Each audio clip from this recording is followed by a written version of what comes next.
Hey, what's going on, guys? It's the coach in the building. Today, I want to talk to you about some effective strategies, okay, on removing negative items from the credit report. You know, there's so much misinformation going out in the field that I thought I would help you guys clear some of this stuff up to give you a more direct path on how this is done. Okay, so just bear with me for a few minutes. We're gonna go in on some effective strategies on removing negative items from your credit report. All right, so listen up, guys.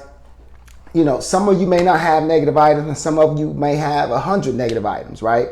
So those of you that don't have negative items, that's fine. But guess what, guys? Sometimes things just come on the credit report, right? They say that 4 out of 5 credit reports have errors on them. So sometimes a collection might pop up and you need to know how to address these things, okay? So this video is for everybody.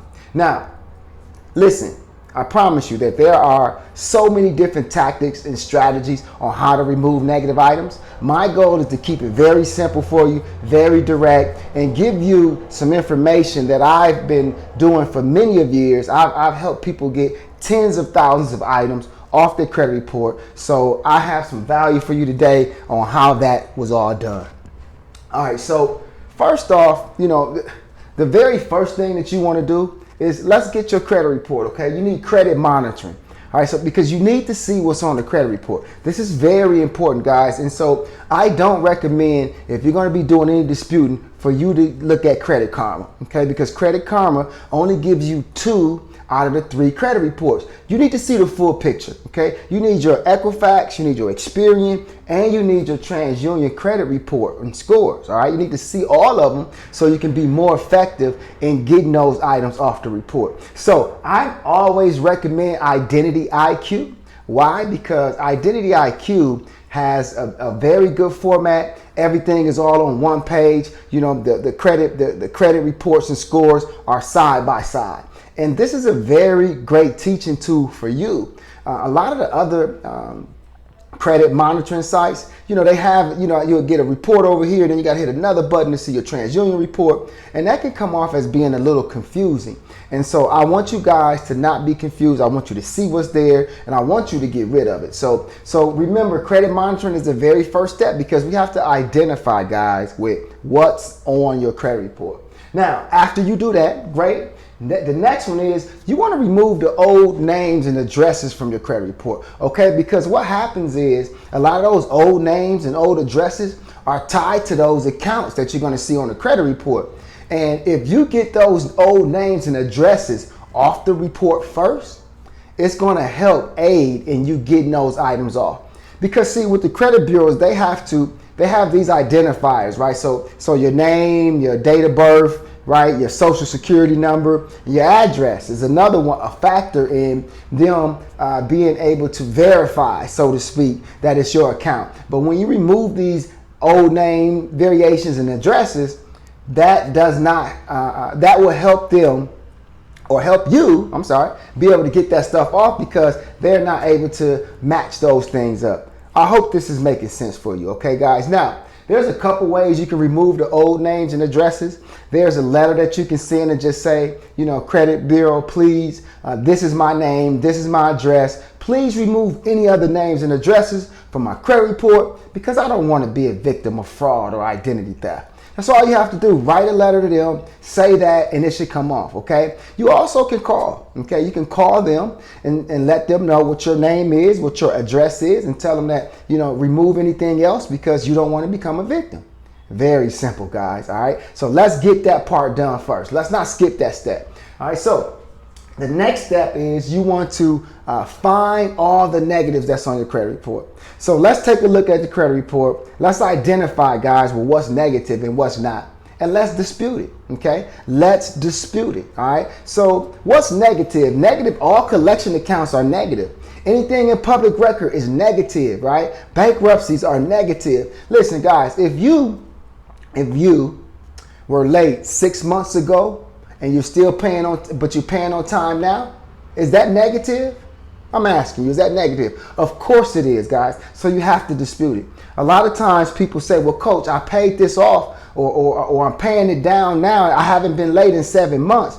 Not understanding that the fact that you were late it's still disrupting your overall credit score, okay? Anything that was late, guys, in the last 2 years is going to directly affect your credit score. So I definitely recommend, if anything on your credit report was late in the last 2 years, I recommend disputing it, okay? Every 30 days, right? So you're gonna find them, you're gonna find the negatives, you're gonna start disputing them, right? Every 30 days. Somebody said that, say every 30 days, coach. Listen, no matter what the credit bureaus say to you, what I want you to do is I want you to dispute those items every 30 days until it's off the report. Very, very simple, guys. Don't worry. They're going to send you the credit bureaus. They have template letters. They're going to send you these templates. They're going to say, hey, Mr. Joe Blow, listen, we are not going to dispute this again. You take this up with the original creditor or you take this up with the collection agency, but don't you send us any more letters, Mr. Joe Blow. And if that happens, what do I want you to do, Joe Blow? I want you to send another letter. You're going to send those letters out every 30 days. That's it, until the item is gone. Listen, guys, I've done this so many times that I understand it, okay? I've seen this thousands, tens of thousands of times.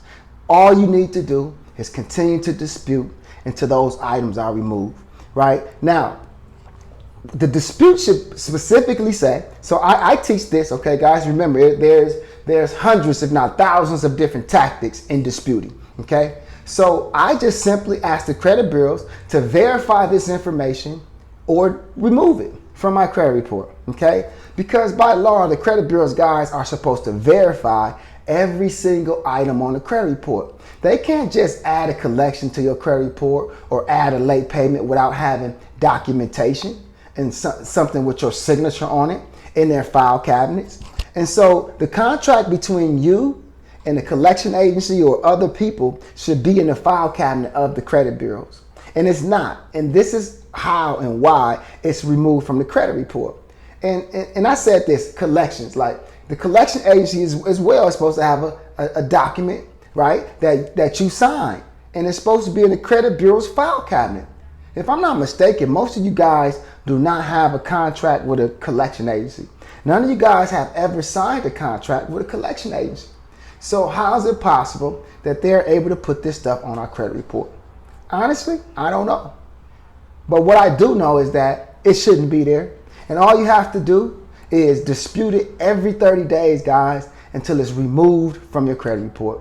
Okay? Now, if you pay a collection, you still need to dispute it off the credit report, right? Because it's still there, and a lot of times it can restart the statute of limitation on that account.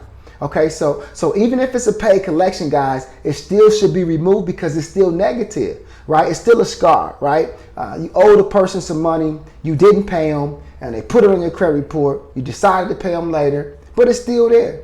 So you let me know if that's negative or positive. That's negative, okay? So I want you to get it off the report, all right?